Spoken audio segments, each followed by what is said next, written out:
Imagine, just for a moment, living in a society where absolute perfection, like rigid discipline and unrelenting structure, are literally the only things keeping your entire race from just total extinction. And we really mean total extinction here. Right. I don't mean just, a societal decline. I mean literal soul-consuming annihilation. Yeah, the kind that leaves absolutely nothing behind. Exactly. So every single moment of your life, right from the second you wake up to the second you go to sleep, is mapped out for you. It has to be. Yeah, every emotion you have is perfectly compartmentalized. Every artistic urge, every martial instinct, even every stray thought is meticulously channeled into a predefined path. Because if it isn't, the consequences are just catastrophic. Right, and the walls around you, these massive wraithbone bulkheads of your world ship, they're safe. They are secure. Very secure. But they are completely, utterly suffocating. You are alive, yes, but your existence is just this highly calibrated equation designed solely to stave off death. It's survival, but it's a very bleak kind of survival. Yeah, bleak is the perfect word. So now I want you to imagine the kind of person who looks at that ultimate safety net, looks at the guaranteed survival of their people, and just decides to, well, walk away from it all. Just steps right out the door. Exactly. They step straight out of that meticulously controlled environment into the terrifying, freezing, and Arctic unknown of the void. Which is just a wild choice to make. It's insane. You really have to ask yourself, what kind of mind makes that choice? What does it take to look at guaranteed survival and say, no, I'd rather take my chances out there in the dark? Well, it is a profound psychological threshold to cross. And I think to truly grasp it, you have to look at it not just as like a physical departure, but a metaphysical one. Right. You're trading guaranteed survival for absolute terrifying vulnerability. You're choosing the erratic, lethal chaos of the galaxy over a hermetically sealed existence. And the crazy part is, you aren't doing it out of ignorance. You are doing it on purpose, knowing full well the horrors that are out there waiting for you. It's a calculated rejection of everything your civilization stands for. Exactly. And I even argue it goes beyond a simple rejection. But is it really vulnerability? Right. Because when we look at who actually makes this choice, they aren't helpless. They have access to, some of the most advanced technology in the galaxy. That's a fair point. So I'd argue it's not vulnerability. It's a kind of calculated arrogance. They believe they are the exception to the rule that destroyed their ancestors. They really do. And that tension right between the stifling safety of home and the lethal arrogance of the void, that is exactly what we're exploring today. It's a fascinating dynamic. It really is. So we're looking at this amazing piece of source material today titled On Roth, The Paradox of Aeldari Freedom. A great text. Yeah, we are unpacking the lore of the Aeldari Corsairs, known to their own kind as the Onroth. But I want to set the table right from the jump for you listening at home. Please do. This isn't just some lighthearted breakdown of space pirates. We are not talking about, swashbuckling rogues with hearts of gold stealing treasure in the 41st millennium. No, not at all. That is definitely the surface level reading, right? It's the romanticized veneer that outsiders might project onto them. Yeah, the pop culture image. Exactly. But when you peel back the layers of this text, it presents us with something much deeper and honestly, significantly darker. The Corsair is not a rogue. The Corsair is a symptom of a profound societal trauma. Right, because this is fundamentally an exploration of a fallen empire's diaspora. It is about the psychological weight of absolute freedom and what happens when the very mechanics of survival become indistinguishable from a cage. Perfectly said.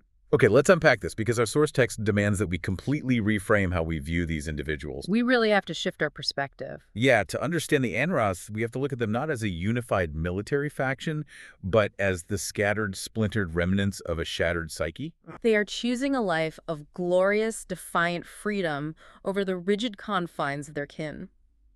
But to understand that choice, we really have to understand what they are running from. And what they are running from is the Izuriani path system. Right. When we talk about the Aeldari diaspora, we are talking about the survivors of an empire that essentially birthed a god of excess through their own unrestrained decadence. Which is just wild lore all on its own. Oh, absolutely. So the survivors, the ones who actually saw the end coming, they fled on these massive continent-sized ships called craft worlds. Just floating worlds. Exactly. And to ensure they never repeated the mistakes of their ancestors, they adopted this path system. But the text makes it clear that the path isn't just like a set of laws. No, it's way more than that. It is a psychological fortress. You see, the Eldari possess a heightened consciousness. They experience reality, emotion, physical sensation, and thought at an intensity that would completely shatter a human mind. Everything is just dialed up to 1,000. So, if a human feels grief, an Eldari feels a sorrow so deep it could literally kill them. Literally. And if a human feels joy, an Eldari feels a transcendent ecstasy. It's sensory and emotional overload, constantly, all the time. Precisely. The Eldari nervous system and their psychic presence are incredibly advanced. So the path system was developed as a mechanism to focus that overwhelming mental and emotional energy. How does that actually work in practice? Well, an Eldari on a craft world will dedicate centuries of their life to mastering one single discipline, whether that's the path of the artisan, the path of the seer, or, the path of the warrior. Centuries doing just one thing. Yes. By hyper-focusing all of that intense psychic energy into one incredibly narrow avenue, they prevent their own minds from wandering back into the catastrophic excess that destroyed their empire. Wow. It is a way to stop their own minds from essentially burning them alive. But the cost of that psychic protection is total psychological control. Right. You survive, but your existence is entirely compartmentalized. You are safe, but you are completely restrained. Which brings us to the individuals who just can't stomach that restraint anymore. The text refers to them as the outcasts. Yes. These are the Aeldari who find that strict, century-spanning discipline to be an intolerable burden. They look at the path, and they don't see a life preserver, they see a straitjacket. That's exactly how they view it. So they leave. They step out into the universe to set themselves free. But the source highlights how incredibly dangerous this choice is, not just physically, but spiritually. Very spiritually dangerous. Because these outcasts now have to bear the full, crushing weight of their heightened Aeldari consciousness without any of the path's guidance to protect them from themselves. And what's fascinating here is how the source material frames the sociological function of these outcasts. It doesn't treat them simply as traitors or failures of the craft world system. Which is what you'd expect, right? Exactly. But it explicitly states that this phenomenon is a vital release valve for the craft worlds that completely recontextualizes this entire dynamic. It changes the whole narrative. Normally, if citizens are fleeing your highly controlled society in droves, you'd look at that as a systemic failure. Right, a failure of the state. Yeah. The state failed to provide for its people, or the ideology failed to hold them. But the text suggests that the craft world leaders actually know this has to happen. They plan for it, essentially. Yeah. If you have a society built entirely on intense psychological pressure and absolute rigid control, you are going to generate immense internal friction.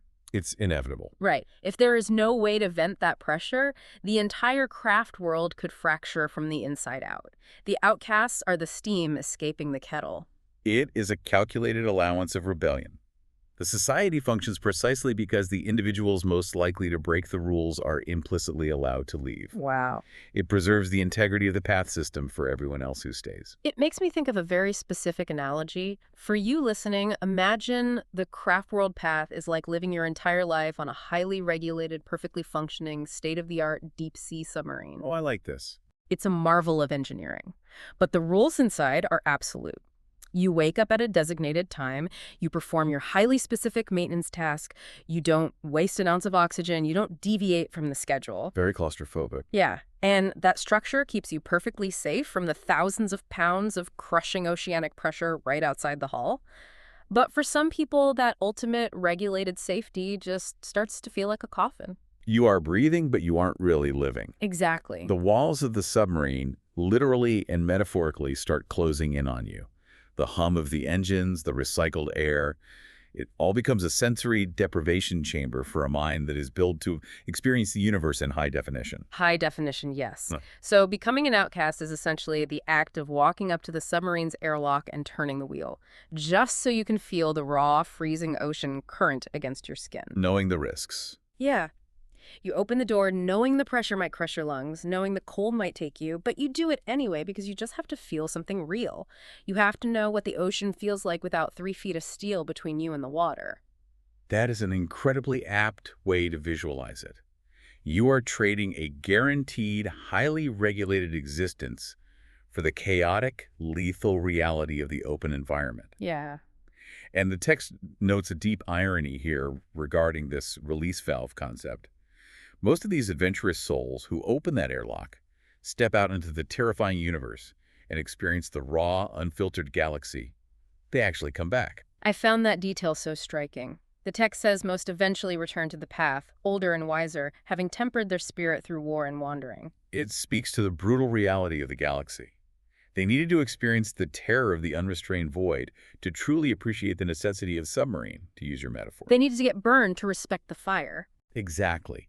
They had to feel the crushing weight of their own unguided, hypersensitive consciousness to realize why the psychological control of the path was instituted in the first place. Wow. The rebellion wasn't a permanent shift in ideology. It was just a temporary phase of psychological tempering. They go out, they face the horrors of the 41st millennium, they get exhausted by the constant vigilance required to survive without a net, and they return. So they just get tired. Yeah. And when they do, they are likely much better, more stable citizens for having gotten that wanderlust out of their system. It's like the ultimate, deadliest version of taking a gap year in your early 20s. Aha. You know, you go out, you backpack across a hostile galaxy, you almost get your soul devoured by literal demons, you scrape by on the fringes of society, and then you come back home and say, you know what, the rigid, boring discipline of the Asuryani path isn't looking so bad right now, put me back in the submarine. It completely reinforces the societal structure by allowing the most restless elements to exhaust their rebellion and return voluntarily. That makes total sense. They no longer follow the path because they have to. They follow it because they finally understand the alternative. Right. But you see, this brings us to the real meat of our deep dive today. Yeah. We aren't here to talk about the ones who get tired and come home. We are here to talk about the ones who don't. Right. Because if this is a pressure valve, what happens when the steam doesn't just dissipate? What happens to the ones who open the airlock, swim out into the dark, and find that they actually love the pressure? The ones who never come back. Yeah. This is where we transition from the concept of the temporary outcast to the reality of the Anroth, the true corsair. The true corsairs. These are the wildest of the outcasts. They're the ones who look at the danger, the chaos, and the sheer lethality of the void and say, I want more of this. It's crazy. They absolutely refuse to return to the craft world. Instead, they find their way into corsair fleets, and they fully, irreversibly embrace a life of plunder, immense risk, and radical individualistic freedom. And the source material draws a very specific, deeply troubling historical connection here. It does. It states that these individuals who permanently choose the void are the closest living embodiment of the old pre-fall Aeldari. Yes. And it uses 3 distinct words to describe that ancient mindset. Amoral, passionate, and driven by unrestrained whims. Amoral, passionate, and driven by unrestrained whims. Yeah. When you attach those traits to beings with heightened Aeldari consciousness, reflexes that move faster than the human eye can track, and weapons that can literally tear holes in reality, you have a recipe for sheer terror. It is completely terrifying because we know what the pre-fall Aeldari did. We do. They built an empire that spanned the galaxy, they conquered every threat, and then they got so bored that they descended into a spiral of hedonism, sensation-seeking, and cruelty that literally ripped a hole in the fabric of the universe. Which is hard to even conceptualize. It really is. The craft worlds exist purely to avoid being that ever again. So when the text says the Corsairs are the closest living embodiment of that pre-fall state, it means they are actively looking backward. Yes, they are. They are chasing the high of that lost golden age. They are attempting to reclaim an identity that fundamentally destroyed their civilization. Yeah. The craft worlders look at the fall and they see the ultimate cautionary tale. The worst thing that could ever happen. Right.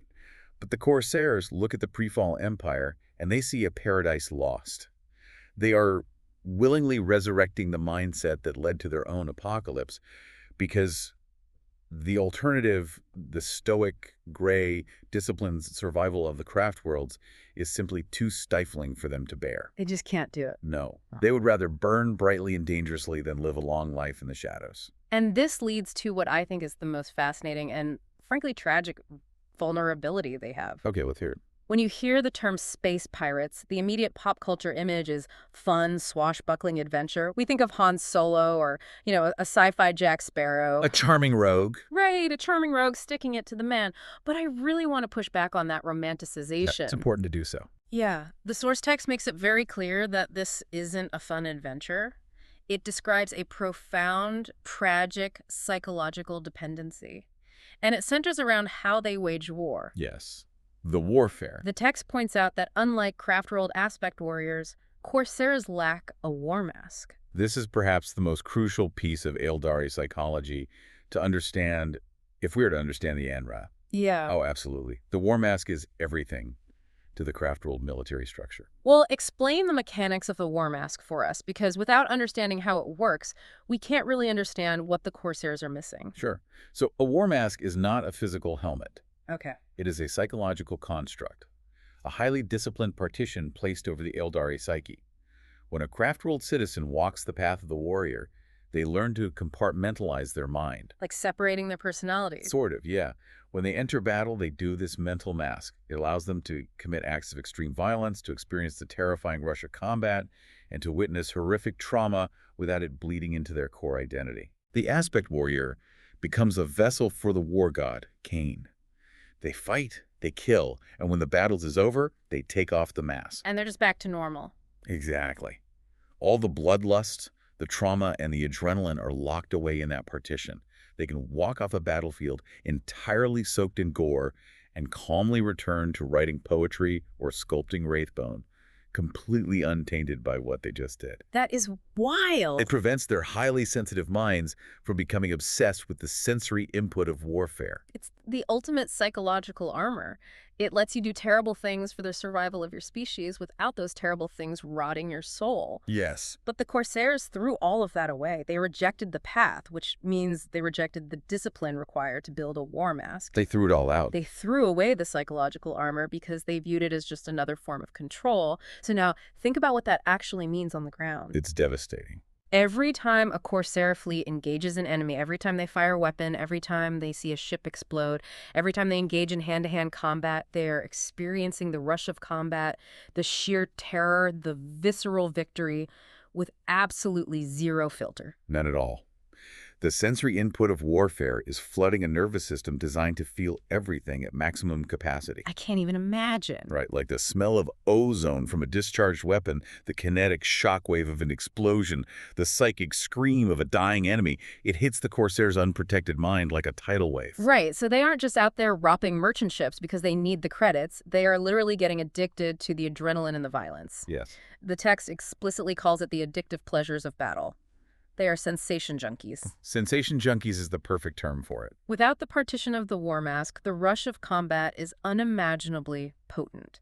It's a pure, unadulterated dopamine hit, scaled up to an Aeldari level of sensitivity. And that's a dangerous level. It is. They threw away the cage of the craft world, but they've just walked into a different kind of cage.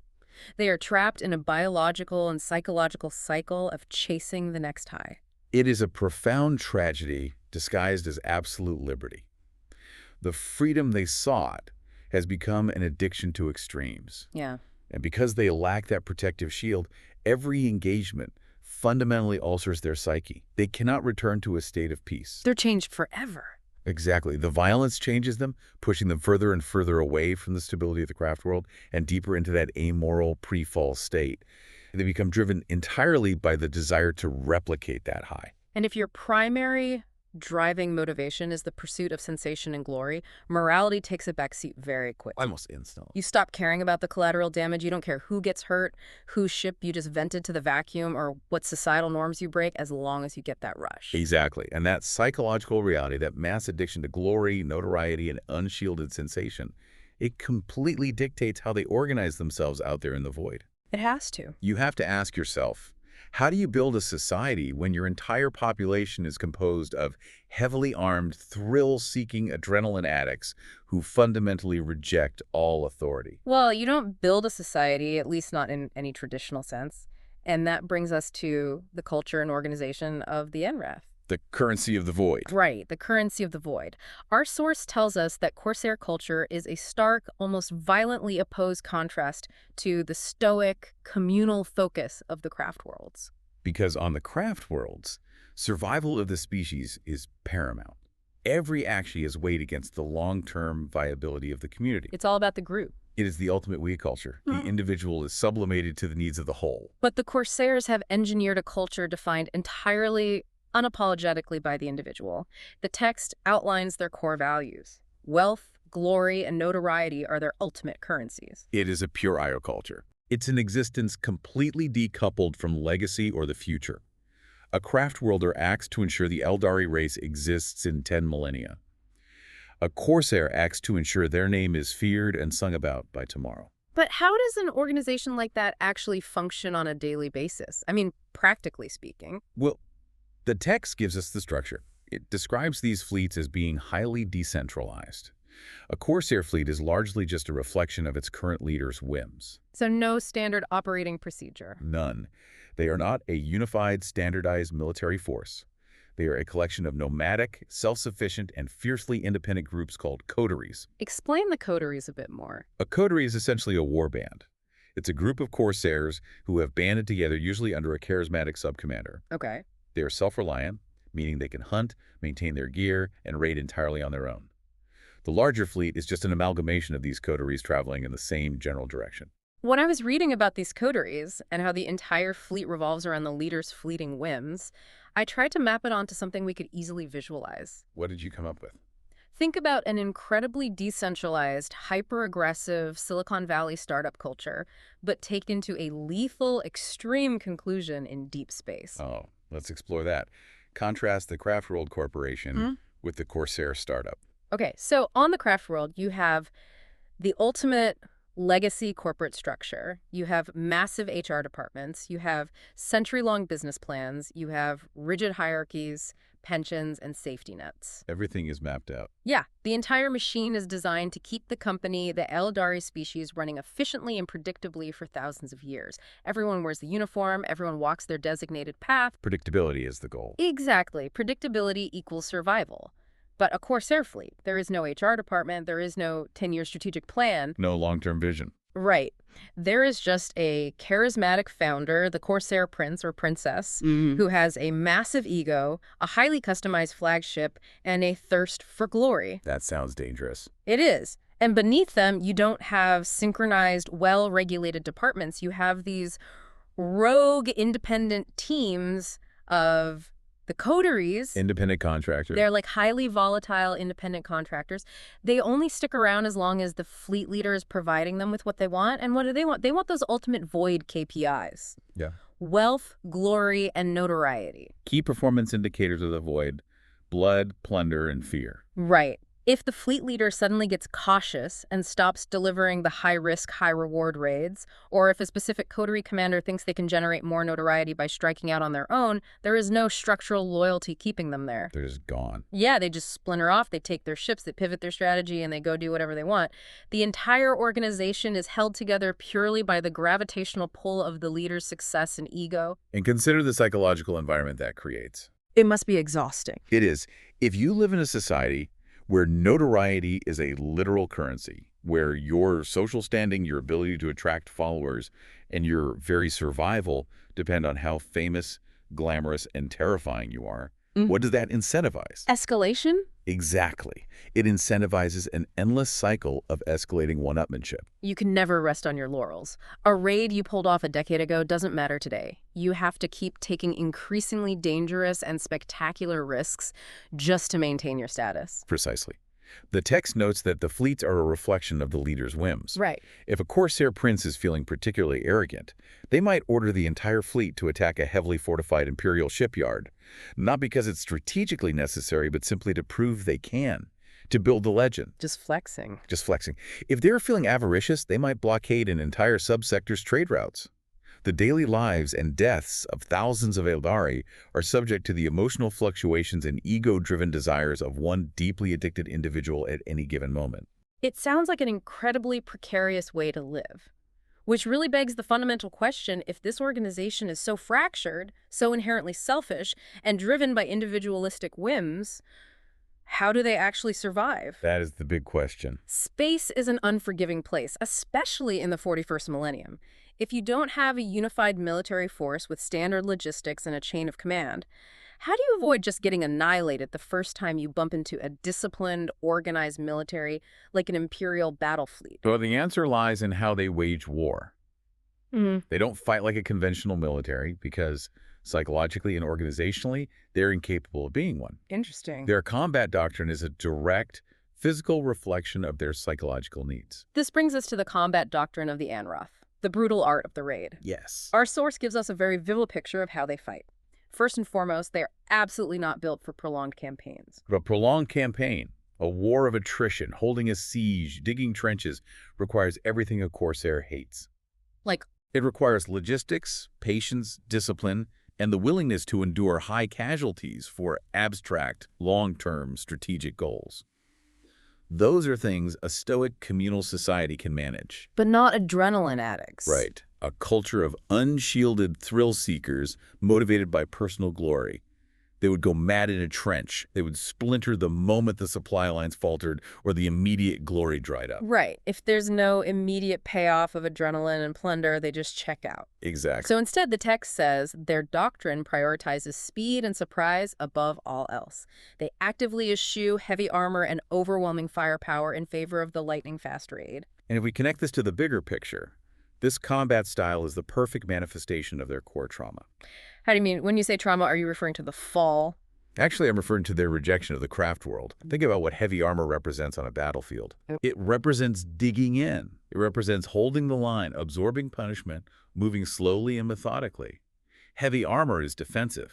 It requires you to stand your ground and take a beating for the greater good of the formation. Right, which sounds terrible to a Corsair. That concept is anathema to the Corsair mindset. To a Corsair, heavy armor isn't protection. Heavy armor is a physical cage. Oh, wow. That is a brilliant way to look at it. They reject heavy armor on the battlefield for the exact same reason they rejected the rigid confines of the Asirani path on the craft world. Exactly. Their greatest psychological fear is being pinned down, whether that means being pinned down culturally by the suffocating discipline of the path or pinned down tactically on a battlefield by enemy artillery. They just have to keep moving. Speed is freedom, surprise is freedom, agility is survival. That makes perfect sense. And the source describes their attacks not just as skirmishes, but as works of brutal art. Brutal art, yes. A standard Corsair raid is a masterclass in kinetic shock.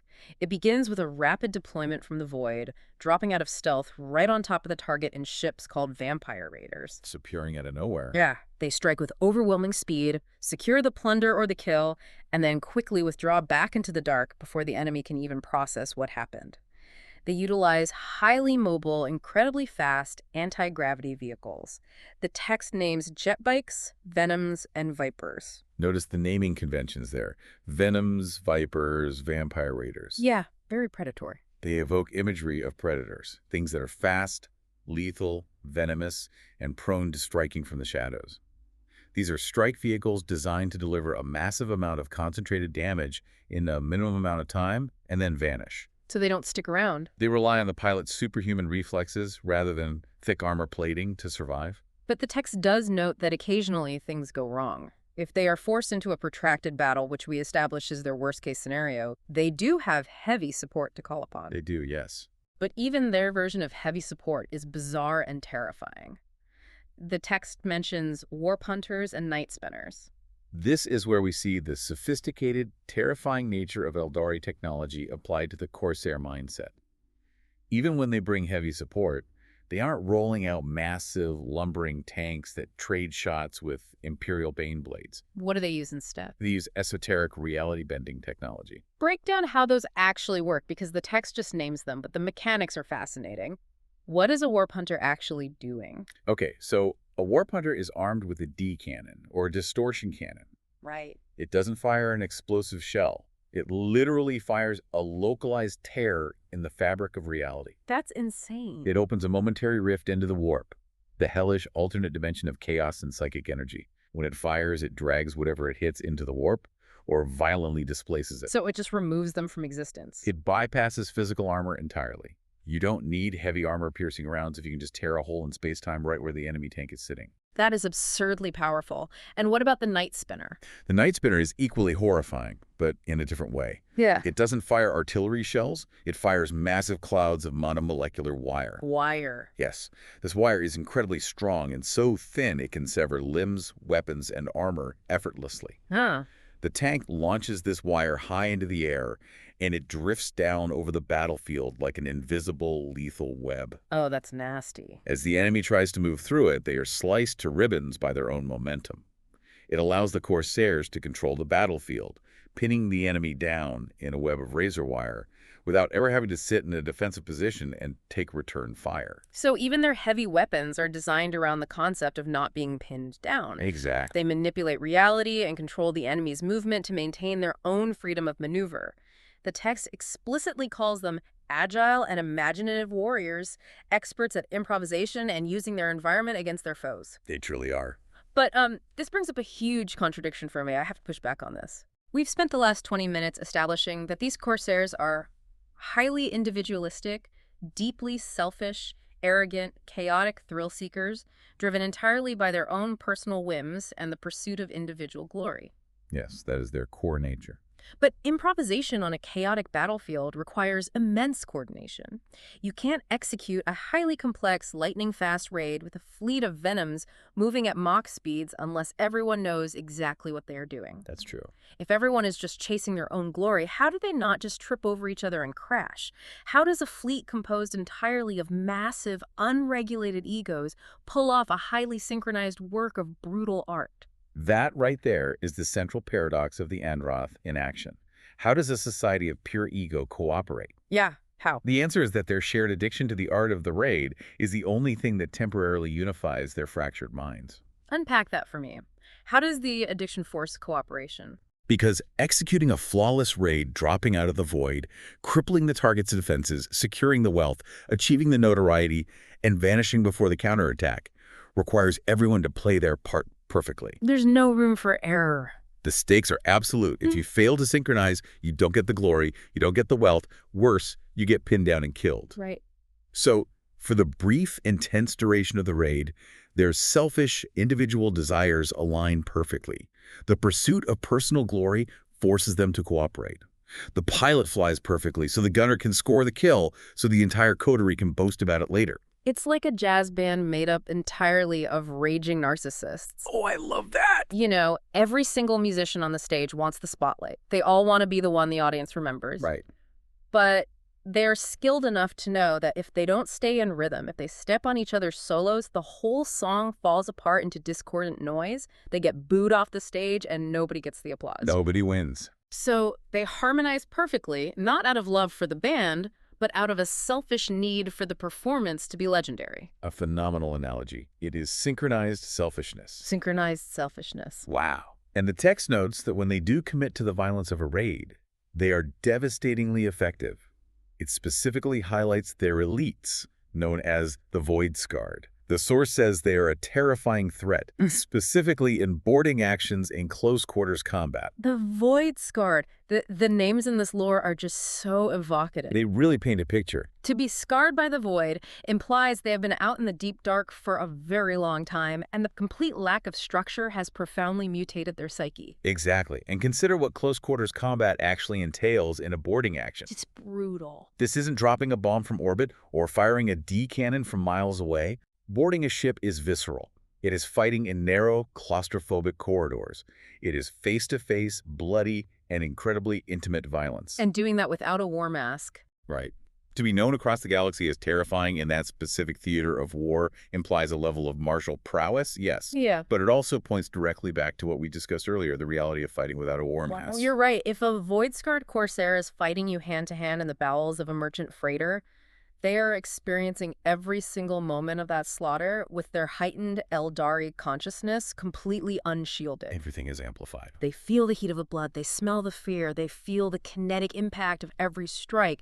And because they are addicted to it, they aren't repulsed by it, they are reveling in it. They are living their absolute truth in that moment of extreme violence.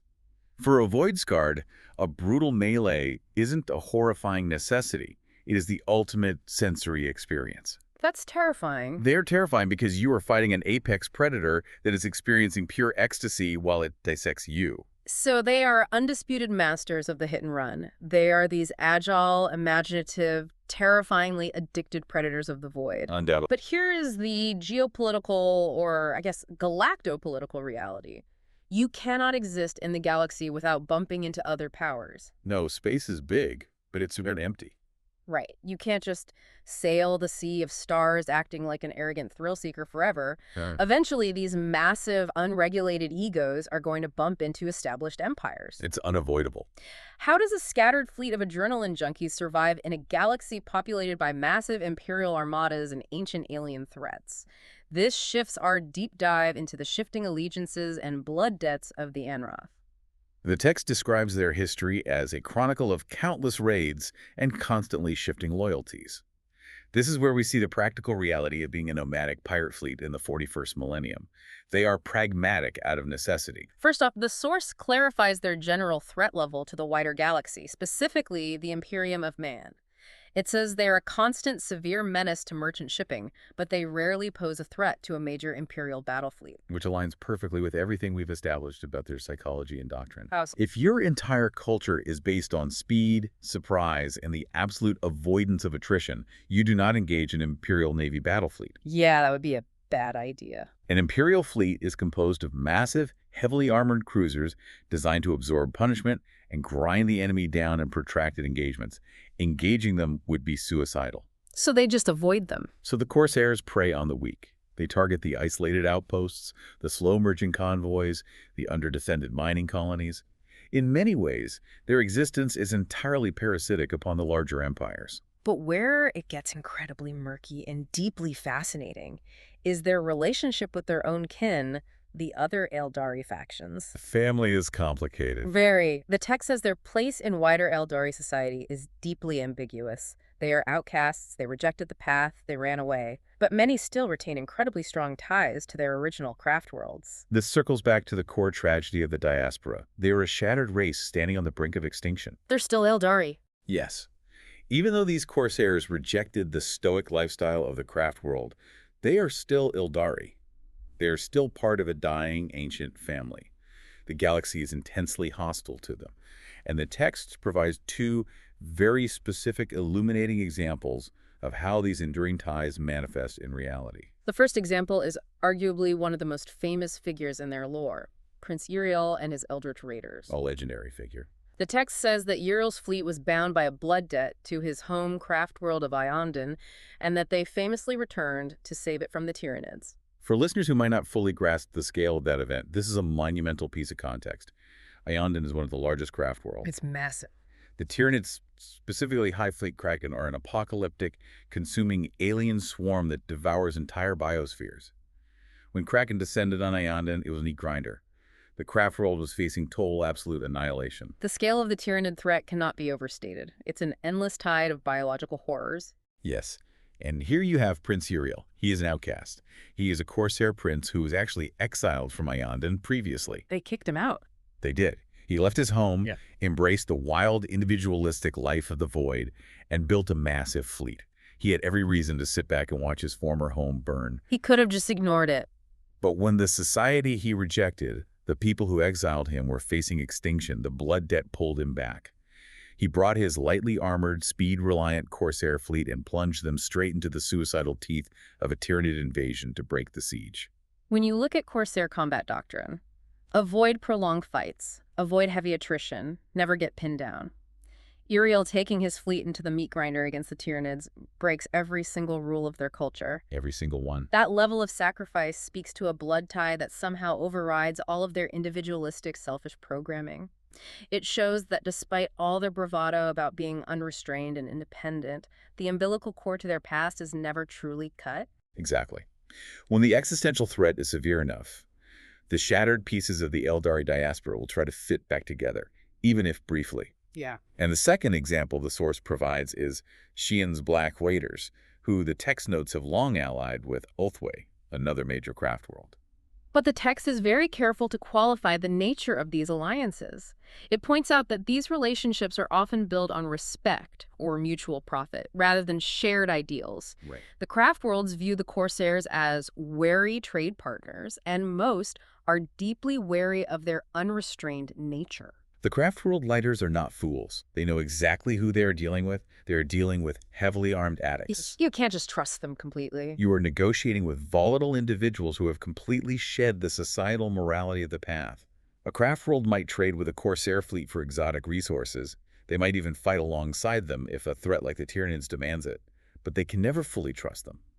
The corsair is a wild card. It really reminds me of the dynamic between empires and privateers during the golden age of piracy here on Earth history. How does that parallel work? Well, think about the great privateer captains. They were incredibly skilled sailors who operated entirely outside the law. They were pirates. Sure. One day, you are out there in the Caribbean, plundering merchant vessels for your own personal wealth, acting entirely on your own whims. You are a criminal, a scourge to the major powers. Right. But the next day, a massive invading armada threatens your estranged homeland. Suddenly, the crown sends you a letter of marque. Ah, I see. They call in an old blood tie, or maybe they just offer you enough of a cut of the profit, and you temporarily become the unofficial navy of the very people who usually want to hang you from the gallows. That is a perfect parallel. You are deeply useful in a crisis, but you are never truly respectable. You are an asset, but a highly dangerous one. Right. And because you operate outside the law, your loyalties are always shifting, because the text goes on to highlight their darkest alliances. Yes, this is where it gets grim. This is where the story of the Anorath gets incredibly grim. It states that Corsairs may even fight alongside the Drukhari on real space raids. And this raises an important question, right? Yeah. A profound, disturbing question about the nature of Aeldari identity and just how far their morality has decayed. To give you context, the text provides a very clear, ominous warning about the Drukhari. It says that this is an incredibly dangerous alliance that requires one to be ever conscious of a Drukhari's insatiable hunger. Yes. The Drukhari, or the Dark Eldar, are the absolute darkest reflection of the Aeldari race. They are pure nightmare fuel. They really are. While the craft worlds use the path to rigidly protect their minds, and the Corsairs embrace the chaotic freedom of the void, the Drukhari have embraced something far worse. Yeah. They survived the fall by essentially continuing the horrific, torturous practices that caused it. The text doesn't explicitly dive into their full lore, but the mention of their insatiable hunger implies a deeply predatory, parasitic nature. They feed on pain, right? The Drukhari literally sustain their own souls by inflicting agony on others. To ally with them, to launch a raid with them, is to ally with the most depraved monsters in the galaxy. So think about the dichotomy here. On one hand, you have Prince Uriel heroically bringing his fleet back to save his old home from the Tyranid swarm. A noble act. And on the other hand, you have Corsair coteries teaming up with the Drukhari to enslave whole planetary populations, knowing full well that these allies have an insatiable hunger that makes them incredibly dangerous even to stand next to. It's a huge risk. If you turn your back on a Drukhari, you might end up in their fighting pits. It illustrates just how shattered the Aeldari diaspora truly is. How much of their original nobility, their core identity, truly remains if they are willing to partner with the Drukhari just for the thrill of a raid or the promise of exotic plunder. It proves that their morality really is just gone. It has been entirely replaced by situational pragmatism and the pursuit of sensation. If saving a craft world brings legendary glory and repays a debt, they do it. If raiding a human hive city alongside psychic vampires brings immense wealth and a terrifying rush, they do it. Whatever serves their immediate needs. There is no ideological consistency to the Andrath other than the absolute pursuit of their own immediate desires. Which circles us back beautifully to the core theme of our source material. These shifting loyalties, these incredibly dangerous alliances, the biological addiction to the raid, they all point inexorably to the terrible compounding price of their chosen lifestyle. And that leads us to the final section of our deep dive, the ultimate paradox of freedom. The paradox of freedom. Our source material wraps up with a very powerful, chilling synthesis of what the Anrath truly represent in the grand tapestry of this universe. It says the Aeldari Corsairs are the embodiment of a haunting question.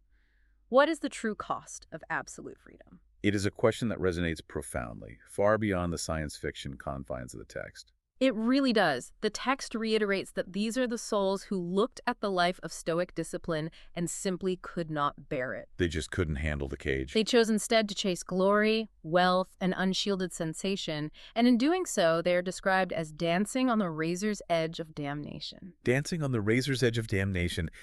That is such an evocative piece of writing. It's so poetic. It perfectly captures the essence of their existence without the protective partition of the war mask.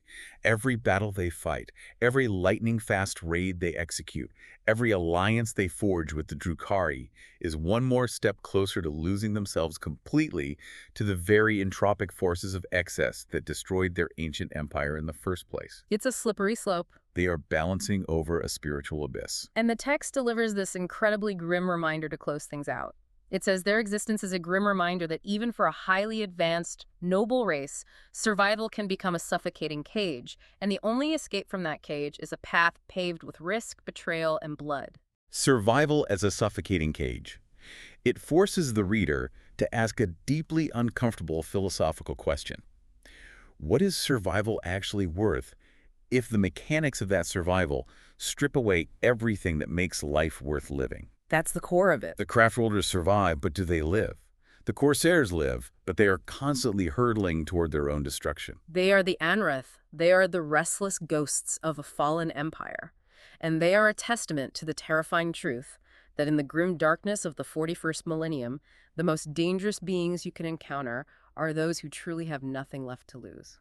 Exactly. When you have abandoned your ancestral home, discarded your society's moral framework, thrown away your psychological armor, and embraced a life where your only guiding star is the next fleeting sensation of glory, you become completely unpredictable. You can't negotiate with them. No, you cannot be reasoned with through normal diplomatic channels. You can't be bought with long-term promises. You have nothing left to lose because you've already voluntarily given it all away in exchange for absolute unfettered freedom. So, looking at the Anroth, it forces you to look at your own life, doesn't it? Obviously, we aren't immortal space elves flying vampire raiders through the warp. I would hope not. But at its core, this text connects to a deeply human struggle. We all wrestle with the balance between the safety of structure and the innate burning desire for absolute freedom. We absolutely do. Think about your own craft world. The safety of a steady job, the structure of societal norms, the daily routines you build that keep a roof over your head and keep you secure. It is survival. It is our mundane version of the Azuriani path. And it is absolutely necessary. That structure is what builds civilization. It provides stability. It is necessary. But we all have those moments, don't we? You look out the window at work, or you are sitting in traffic on your commute and you think, what if I just walked away from all of it? What if Right. I quit my job, burned my bridges, bought a van, and just lived with absolute unrestrained freedom on the road? It's a common fantasy. The Corsairs are a dark sci-fi mirror reflecting what happens when you actually make that choice. And you take it to the absolute violent extreme, no matter the cost. You get your freedom, yes, but you lose your safety net, you lose your community, and if you stay out in the dark long enough, you might even lose your sanity. It is the ultimate paradox of their existence. You violently escape the cage, only to find yourself floating in a freezing, hostile void that is actively trying to consume you. Exactly. Right. So as we wrap up this massive deep dive into the paradox of Aeldari freedom, do you have any final thoughts on the Amdaroth? Anything to leave our listeners chewing on? I do. We've spent this entire time analyzing the stark binary choice presented in the text, the rigid, suffocating, disciplined survival of the craft world versus the doomed, beautiful, tragic addiction to absolute freedom found with the Corsairs. The two extremes. But building on everything the source material has shown us today about their psychology, their history, and their military doctrine, I want to leave everyone with a slightly different thought to mull over. Lay it on us. If the craft worlds represent the impenetrable cage of discipline, and the Corsairs represent the fatal, corrosive addiction to freedom, perhaps the ultimate overarching tragedy of the Aeldari diaspora is that neither path actually works in isolation. Oh, wow. Both are fundamentally incomplete responses to the immense trauma of their fallen empire. Neither one is a real, sustainable solution for their race. Precisely. The craft worlders are slowly calcifying, dying a slow death of attrition and rigid stagnation. The Corsairs are burning out fast, losing their souls to the thrill of the raid. So what's the answer? Could it be that to truly reclaim their lost glory, to actually heal as a species, they don't need to choose between discipline and freedom at all? Perhaps true salvation for their race lies in finding a way to merge the two, Like a middle ground. to take the stoic, enduring survivalism and focus of the craft world and combine it with the passionate, agile, improvisational genius of the Corsair, a synthesis of the two mindsets. That would be incredibly powerful. But sadly, based on everything we've read about the Yanreth today, the deep animosity and the psychological extremes make it seem like a synthesis that neither side is currently capable of achieving. They're permanently trapped by their own extremes. A noble race divided by the very things they need to survive. That is a heavy, fascinating thought to leave on. Thank you to everyone out there for joining us on this deep dive. It's been a great discussion. The lore in this universe is incredibly vast, and diving into the psychological depths of factions like the Corsairs shows just how rich it can be. We highly encourage you to keep exploring these sources, reading up on the mechanics of the path or the history of the fall, and finding these deep narrative connections on your own. Keep questioning the walls of your own cage, keep dancing on the edge, and we will catch you next time.